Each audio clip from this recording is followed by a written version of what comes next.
Hey everyone, welcome to the Center Church podcast. Our mission is simple. We help the people of BYRON Center focus on Christ, community, and our co-mission to see zero people unchanged by Jesus. So whether you've been following Jesus your whole life or your journey has just begun, we hope that this message will help you draw near to the person of Jesus, be challenged and encouraged by his word, and be moved to action. We hope these next few moments are a blessing to you and equip you to see who God really is and who you are in him.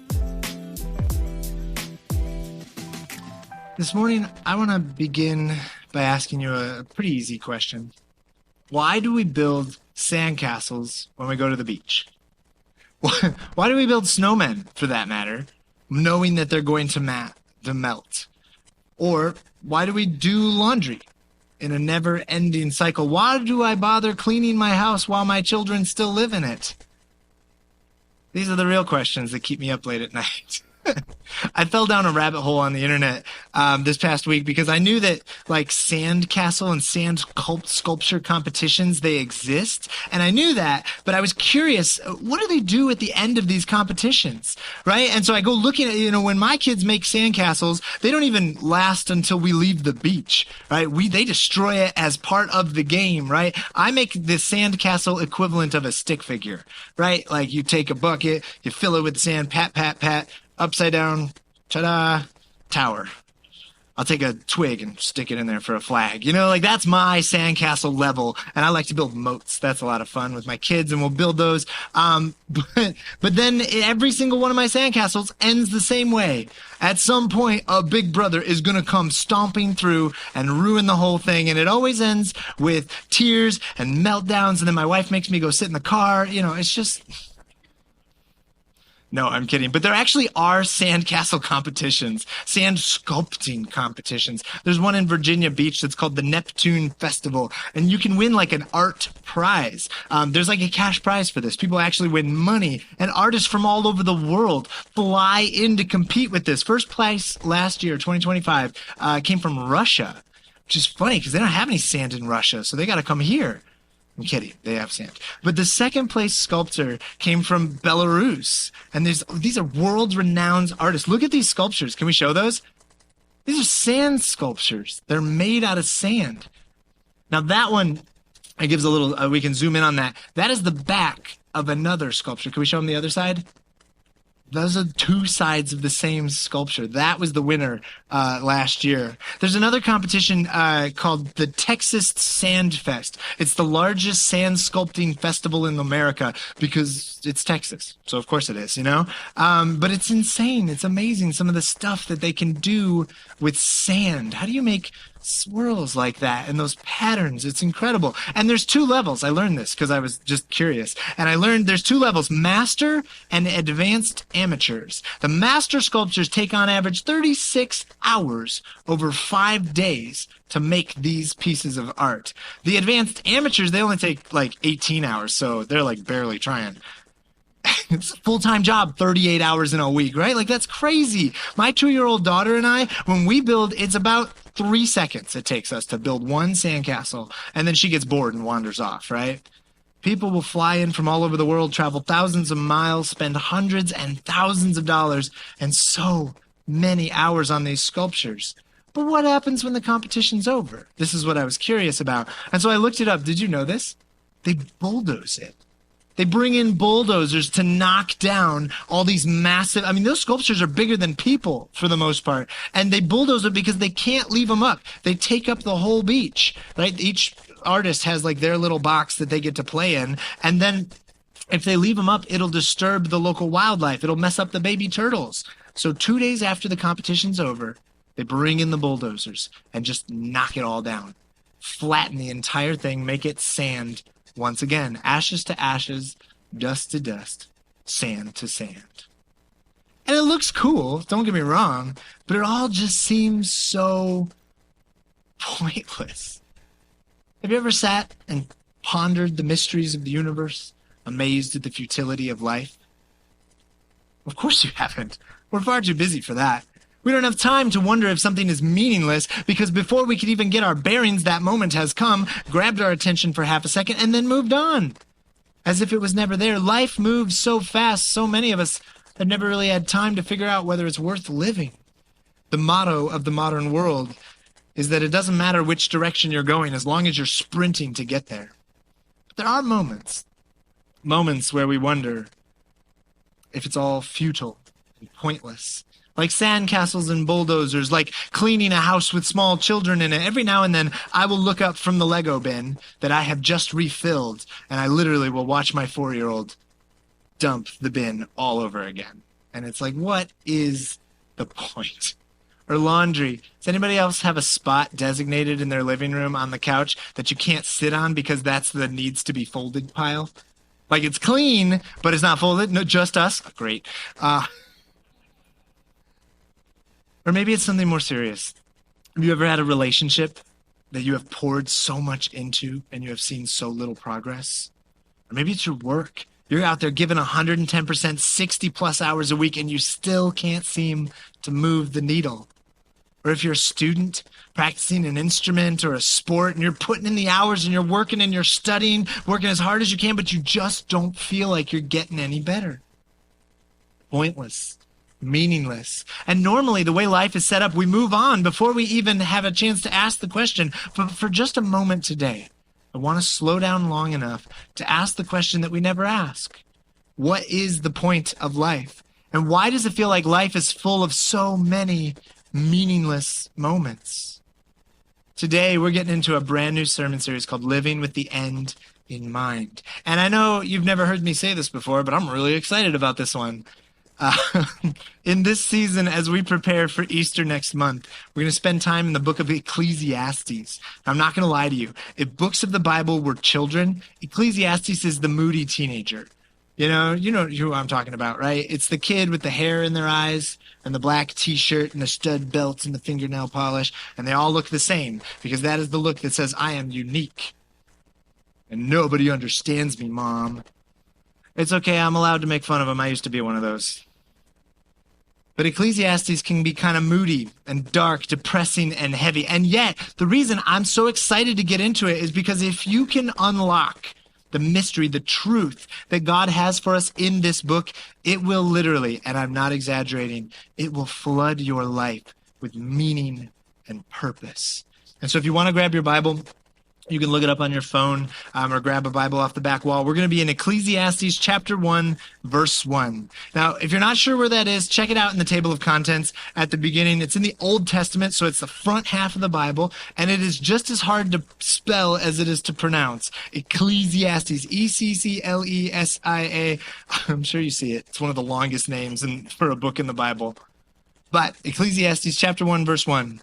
These are the words of the teacher, King David's son, who ruled in Jerusalem. Now, they don't come right out and tell us who it is, and scholars will kind of go back and forth about this, but they're dropping some pretty big hints. David's son, the one that ruled. And we figure it's probably David's son, King Solomon. But in the book, they actually use the Hebrew word koheleth, which just means teacher. So we'll just call him the teacher. These are the words of the teacher, and he says, Verse 2, everything is meaningless, says the teacher, completely meaningless. What do people get for all their hard work under the sun? Generations come and generations go, but the earth never changes. The sun rises and the sun sets and then hurries around to rise again. The wind blows south and then it turns north. Around and around it goes, blowing in circles. Rivers run into the sea, but the sea is never full. And then the waters return again to the rivers and flow out again to the sea. Everything is wearisome beyond description. No matter how much we see, we're never satisfied. No matter how much we hear, we are not content. Cheerful dude, right? I mean, everything is meaningless. He's this man who is standing, looking around at the world, at the sun, the wind, and the waves, and he's wondering, what is the point? And here's the thing. If you don't know, King Solomon is one of the most successful kings in the history of Israel. His dad, King David, was the warrior king who conquered a bunch of armies and enemies and established an incredible peace. But his son Solomon was said to be the wisest king of Israel, and he oversaw a period of immense peace and prosperity. By every metric, this guy was on top. Wisdom, money, land, servants. Solomon lived at the top of the top of the top. Chapter 1, verse 16, it says, I said to myself, look, I am wiser than any of the kings who ruled in Jerusalem before me. I have greater wisdom and knowledge than any of them. Which is kind of arrogant, but at the same time, he's not wrong. He really was. The teacher has a unique vantage point. Most of us in our lives, we only get one thing, right? We can only dream of having it all, but this guy actually did have it all. He says, I've got all the stuff, and I'm smarter than everyone else, so I really should be able to figure out the whole meaning of life thing. And so chapter 2, which is where we're going to focus, chapter 2 is where he tries every single thing the world has to offer in order to have a meaningful, fulfilling life. And what he's going to discover, and what I want you to hold on to this week, is that there is nothing in this world that can ever fully satisfy you. Full stop. Follow this with me. Verse 1, chapter 2, verse 1. I said to myself, come on, let's try pleasure. Let's look for the good things in life. But I found that this too is meaningless. And so I said, laughter is silly. What good does it do to seek pleasure? So he starts with comedy. He's looking at comedy. And he said, that's not good enough. And when I first read that, I was like, that's crazy. Because I love comedy. I love watching sitcoms or comedians. It always makes me feel better in a busted up world to watch some TV shows. But then I remembered the story of Robin Williams. Right? Famous comedian, one of the most famous comedians in the world. And he very famously struggled with depression. I mean, how could he be depressed when he spent so much of his life helping other people have joy? And I started to think about all the other comedians who have spoken out about their struggles. Gary Goldman, Sarah Silverman, Conan O'Brien, Taylor Tomlinson, Wayne Brady, Jim Carrey, Patton Oswalt, Zoltan Kazas, I don't know how to say his name, Mike Birbiglia. In fact, studies have shown that comedians are in the group of people that experience depression 3 to 10 times the rate of the general population. So comedy is not the answer. All right, what else you got? Verse 3, he says, after much thought, I decided to cheer myself with wine, and while seeking wisdom, I clutched at foolishness. In this way, I tried to experience the only happiness most people find during their brief life in this world. This is one of those verses where you're kind of giving side eye to the teacher. You're like, bro, are you okay? The only happiness most people find at the bottom of a bottle. Can we just be honest? That's bleak, right? It's not wrong. That's how a lot of people use those substances, but that is bleak. And he's not done. Verse 6, he keeps going. He says, or verse 4, sorry. I also tried to find meaning by building huge homes for myself, and by planting beautiful vineyards. I made gardens and parks, filling them with all kinds of fruit trees. I built reservoirs to collect the water to irrigate my many flourishing groves. And so I guess it's not all substance abuse. He did build stuff, so that's kind of nice. But then he keeps going. Verse 7. He says, I bought slaves, both men and women, and others were born into my household. I also owned large herds and flocks, more than any of the kings who had lived in Jerusalem before me. I collected great sums of silver and gold, the treasure of many kings and provinces. I hired wonderful singers, both men and women, and had many beautiful concubines. I had everything a man could desire. Now, I want to be careful a little bit, because the modern world is very different than it was back then. He lists a bunch of stuff that we would consider immoral, right? Like wrong or evil or gross, like slaves and concubines. But back then, they didn't have rules against that. So it's different. But for this time period, it's like a status symbol of wealth. And so to translate that to the modern world, basically what he is saying is, I pay someone to do my laundry. I have every meal catered, right? We always go out to eat. I have somebody else clean my house. Other people take care of my kids. Whatever it is, I've got a guy for that. And then he says he hires singers. Well, that's the ancient version of like, oh, we do all the shows. We've got season tickets, front row seats to everything at the Van Andel, right? We've got all the shows, sex, drugs, and rock and roll. He has every pleasure this earth can ever offer. And he finishes up in verse 9. He says, so I became greater than all who have lived in Jerusalem before me. My wisdom never failed me. Anything I wanted, I would take. I denied myself no pleasure. I even found great pleasure in hard work, a reward for my labors. But as I looked at everything I had worked so hard to accomplish, it was all so meaningless. like chasing the wind. There was nothing really worthwhile anywhere.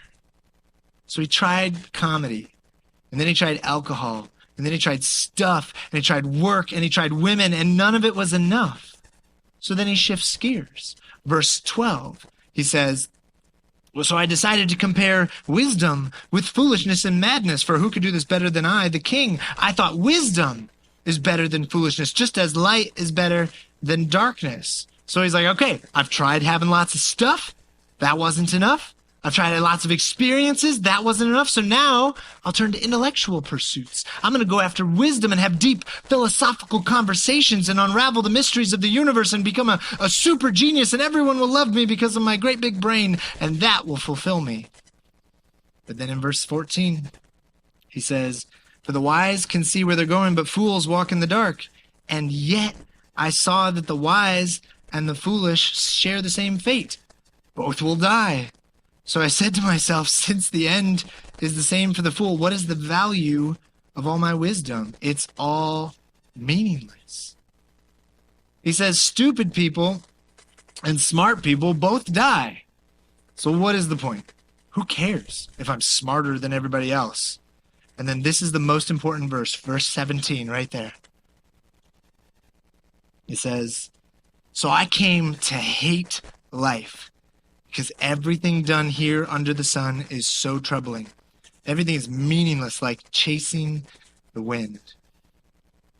So I came to hate life because I tried everything and none of it was enough. When you have tried to find fulfillment in the world and have been disappointed, maybe you can convince yourself, oh, well, alcohol wasn't right? Alcohol wasn't fulfilling, but maybe if I had more money. And then you get a lot of money and you're like, well, money wasn't enough. Maybe I need more women. Maybe I need to have more sex or something. And we convince ourselves, we fool ourselves into saying that thing didn't satisfy me, but the next thing will. And so we live a life jumping from distraction to distraction, getting more and more desperate, hating life just a little bit more each time. And then we have this guy who has literally had it all, and it just isn't enough. And eventually, if you spend enough time desperately trying to fill the void inside with basically everything you can think of, eventually you start hating life itself. I remember there's an old comedy TV show called Parks and Recreation. Anybody watch Parks and Rec? Yeah, some of us. And there's this character, Tom Haverford. And all throughout this series, he's always coming up with ideas, trying to make it big, trying to get rich quick, trying to be successful. And in the final season, he actually is successful. He has a restaurant that's doing well, and he's got all this stuff going on, and he's still not happy. And he can't figure it out. And he's got this great quote where he says, "I must be the only person to have it all and still be depressed." And I love that line because it makes you laugh. Because it's like, we've seen it over and over. He's not the only one. We've seen it over and over as people reach the top, look around, realize it's not fully satisfying, and then they tumble. Right? I mean, how many singers, how many actors, how many politicians or mega church pastors? So many of us are like a dog chasing cars. And for those few rare who catch it, they discover that it's a lie. They, like the teacher of Ecclesiastes, they discover that the stuff of this world cannot fully satisfy. And that is really depressing. I found a CDC report from April of last year. Prevalence of depression in adolescents and adults has increased 60% in the last decade. The National Health Interview Survey and the National Library of Medicine, they did a study from 2019 to 2023 showing that antidepressant use has increased. And the most notable increases were women, people aged 45 to 64, and those with higher social vulnerability, which is handicapped folks.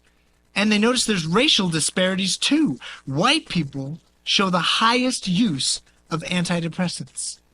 Now think about what I just said. People 45 to 64 years old. Those are supposed to be like the best years of your work, right? It's very normal for to be broke in your 20s and in your 30s, right? But you get up to your 40s and your 50s, the stereotype is that that's when things start working out. You're getting excited for retirement. Maybe you got that raise or that promotion. Maybe the kids are finally getting out of the house.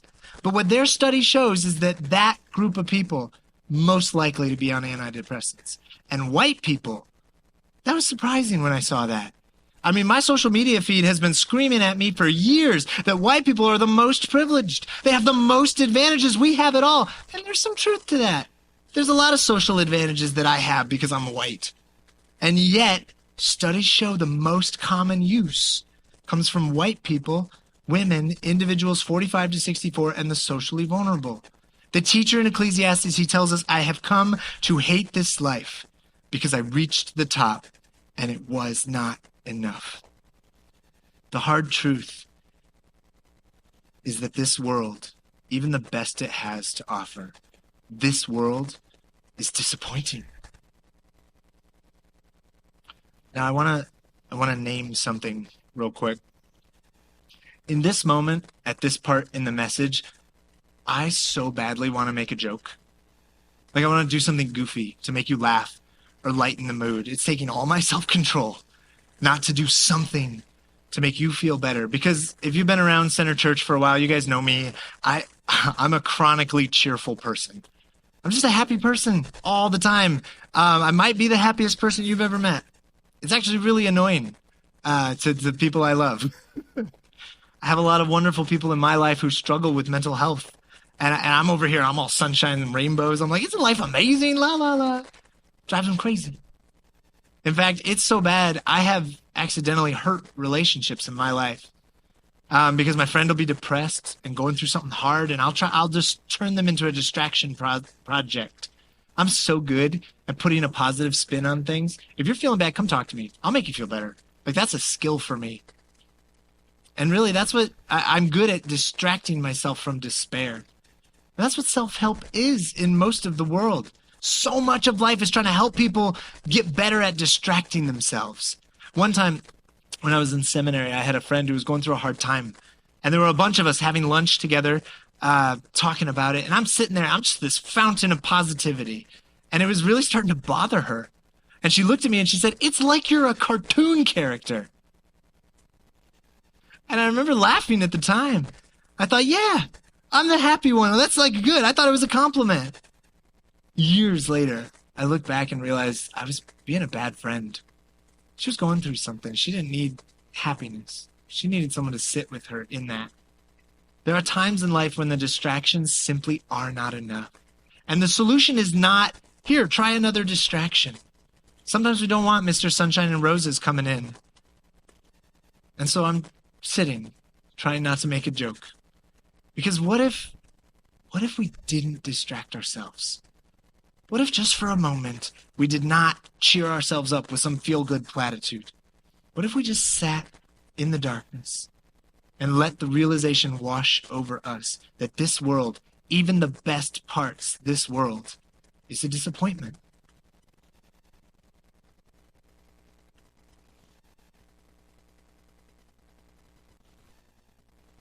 And then we find verse 24.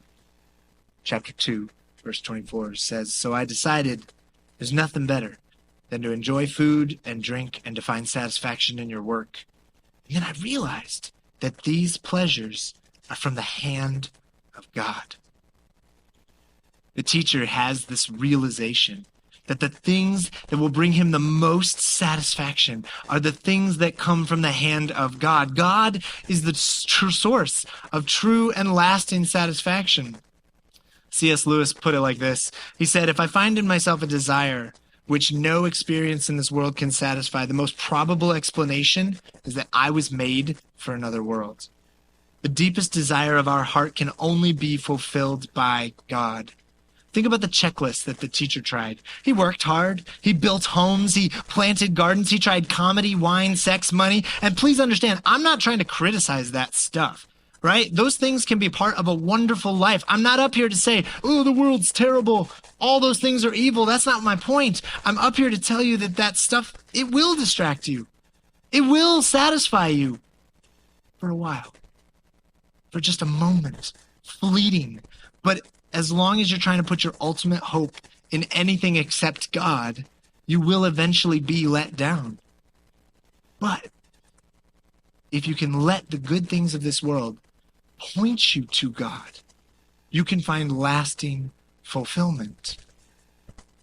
the things that bring the most fulfillment come from the hand of God. Comedy is not distraction. It's not fulfillment either. It's a testimony to a God who created our funny bone and whose spirit creates joy. Food and wine, those are not just to satisfy our hungry tummies for a couple of hours. It is to point us to a God who delights in creating our taste buds and gives us creativity to put food together in crazy combination. Sex, even the best sex in the world, doesn't last forever.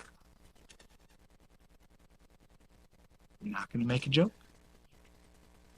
It's not enough to be the ultimate thing, but it can point us to the God who created our bodies. Male and female, he made them to fit together, to express love and physical intimacy.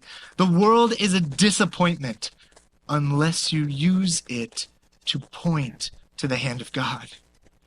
The good news I have for you today is kind of weird good news, but it's that if you are feeling disappointed, if you are feeling burnt out or frustrated with this world, you are ready for God's truth.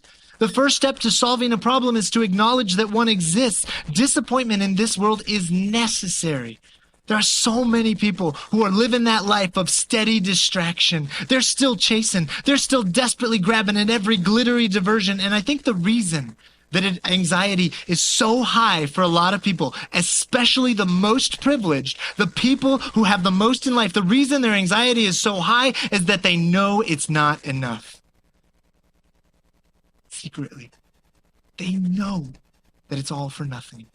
They know it's all just a distraction, and they can't admit it yet. For most of us, it's only when we hit rock bottom that we ever look up. And so if you're feeling overwhelmed or anxious or depressed, if that's where you are this morning, God has not abandoned you. If anything, he is making your heart ready for the one thing that can actually fulfill you. Disappointment in this world is the seed that sprouts kingdom fulfillment. Another way to say that is this world's a huge bummer. I wrote, this world sucks, but my mom taught me not to use that language. So this world's a huge bummer. That's true. And that would lead us to despair if we thought this world was all we could have. The teacher says, so I came to hate this life because everything done here under the sun is so troubling. But then he realizes down in verse 24, then I realized these pleasures are from the hand of God. The temporary can only satisfy you if it points to the eternal. If you are disappointed with this life, you're halfway there. That's good news. You are ready. Romans 8, it's one of my favorite chapters in the Word of God. It puts it like this.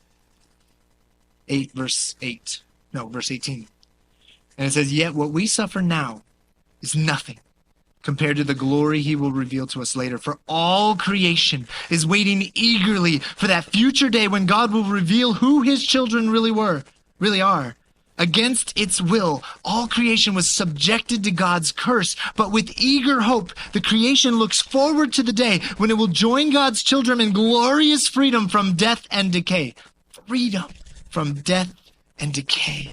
For we all know that creation has been groaning, as in the pains of childbirth, right up to the present time. And we believers also groan, even though we have the Holy Spirit within us as a foretaste of future glory. For we long for our bodies to be released from sin and suffering, and we too wait with eager hope when God will give us our full rights as his adopted children. All creation is groaning. When we look at the brokenness in this life and our hearts break, we are witnessing creation groan.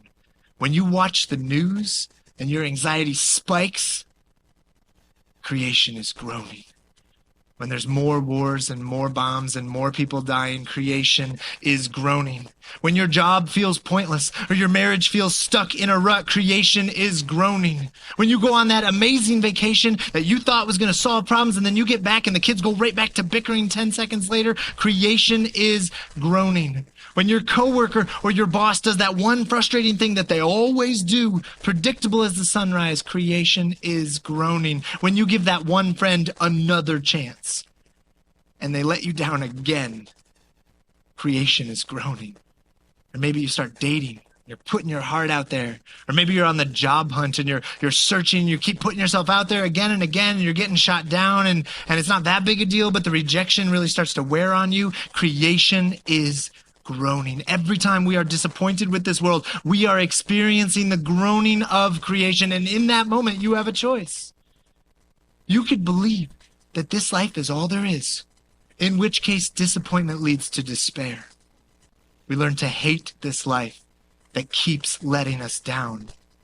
Or you can embrace the truth of this world, that it was never meant to hold your hope, that it was never gonna be enough. You could choose to put your hope in Jesus and let all the temporary things of this world point to him. When you burst the bubble of distraction in this life, when death is no longer your enemy, then life is no longer your idol. Let me say that again, but I can't take credit from it. I got that from a pastor friend of mine. When death is no longer your enemy, life is no longer your idol. And so to send us out this morning, I have two challenges. First, some of you are still desperately chasing distraction, and you got to turn it off. Turn off the distraction. This week, I want you to ask the question, where am I pretending that some part of my life is more eternal than it actually is? Where are you setting yourself up for disappointment? What app or TV show or shopping habit or distracting habit, what are you using to avoid facing the reality that this world is not enough?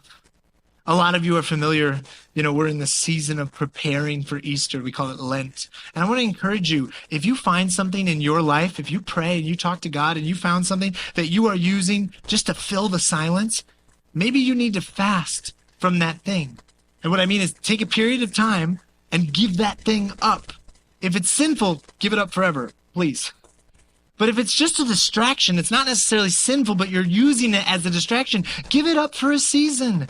Let there be silence in your life. Fasting is not, a lot of people look at Lent and they're like, it's a 40-day challenge. Can I make it 40 days to not have this thing? It's like, that is not the point. The point of fasting is to give you something, to give up something so that the voice of God can get louder in your life. Turn off the distractions, sit in the silence with God, and let the uncomfortable thoughts rise up.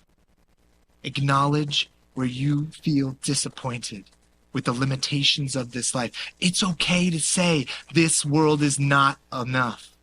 And I'm not going to lie to you, it's a bummer of an activity. When you sit down and you sit in the silence and you put away the distractions, you will find it's a bummer of an activity, but it is the first step of your growth. You will find more fulfillment and enjoyment in life if you stop running from the hard things and you face them head on. The gift of Ecclesiastes is that living with an awareness of how fleeting and temporary life is that it keeps the good stuff in life from becoming idols, and it keeps the bad stuff from leading to despair. Imagine you're sitting in a room, and it's pitch dark. You wave your hand in front of your face, you can't see anything. But by fumbling around in the dark, you find a box of matches. And it's absolutely a huge box of matches, thousands of matches, but they're really small. And you strike the match and light flares into existence and you're relieved. Finally I can see. Momentary relief from the pressure of darkness. But it burns down so quickly. And so you got to light another one. And then another one. And it can be kind of frustrating because you have to keep lighting matches and it never feels like enough. And you're lighting as many as you can, but it's still not enough. And you want more and more light. Maybe you have to stop lighting matches. Stop chasing temporary solutions. Get up and go find the actual source of light. So that's my first challenge to you. If you're filling your life with distraction, stop it. Take away the temporary distraction and go search for the eternal truth. Now, some of you are already there. One way or another, this life has disappointed you, and the distractions are not enough, and you're feeling the darkness, and it is heavy. Some of you may have even spent so long in the darkness, you're starting to wonder about faith. Like, is this whole Jesus thing just another distraction that's going to end up disappointing me? And maybe you're longing for the days of distraction. The news is a fire hose of information into our face every morning. And maybe you're like, man, I wish I was ignorant. Like, I want to go back to when I was distracted by the glitter of my distraction, because at least then I had the matches. But my challenge for you, if that's where you're at today, is surrender. Surrender. You have to give the darkness to God. Stop trying to distract yourself. Stop trying to carry it all yourself. Surrender to God. Trust him. Cling to him in the darkness, and he will carry you into the light. And so to help you do that this morning, we have one final song. And this song is very special to me. This song is called It Is Well. But it might be a little different than the version you knew, but here's what's going to happen. For most of us in this room, we will start singing this song as a liar, right? We're going to sing lines like, it says, through it all, my eyes are on you. But the truth is, for a lot of us, that's not true. No, it's not. My eyes are on all the distractions. Like Peter walking on water, I'm trying to keep my eyes on Jesus, but the wind and the waves are crashing around us, and it's hard to keep our eyes up. We're going to sing the line, it is well with my soul. For some of you, it's going to be a lie the first time you say it, because it's not well with your soul. But we're going to sing it over and over and over. We were joking about it this past week at practice. If you pull the meaning out, it's just 6 words. And we say it a lot. It's kind of a boring song if there's no purpose. But what I want to challenge you to do is to surrender. During this last song, I want you to be mindful of your posture. You could stand, you can sit, spread out, kneel down if that's what helps. Put your hands up in surrender. Whatever posture you need to surrender to God. Because if you are living in distraction or if you're living in despair, I hope you will just let these 6 words wash over your broken spirit. Because maybe this morning the Holy Spirit will transform them into a war cry. It is well with my soul. And we will rage against the brokenness of this world, crying out in absolute defiance of the darkness. Or maybe it's not a war cry. It's just a song of victory, trusting God who will make it well with our soul. Let's pray.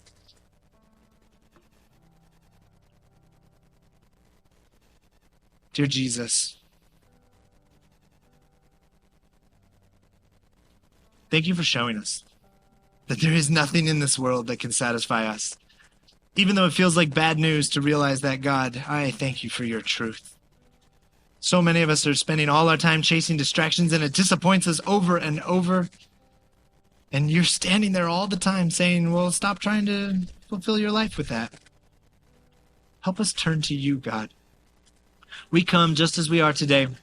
Some of us are living life and it's great. And we trust you. And we let all the good things in life point to you. But some of us stumbled in this morning when we barely made it. Because it's not well with our soul. And God, I ask that your Holy Spirit would come into this place and transform our hearts. That would wash over all our broken pieces. That you would help us find true and lasting fulfillment in your presence. We love you. In your name. Amen. We hope this message encouraged you in seeing who God is and who you are in him. If you want to take a next step, visit centergr.com or find us on social media. We look forward to connecting with you there, and we'll see you back here next week.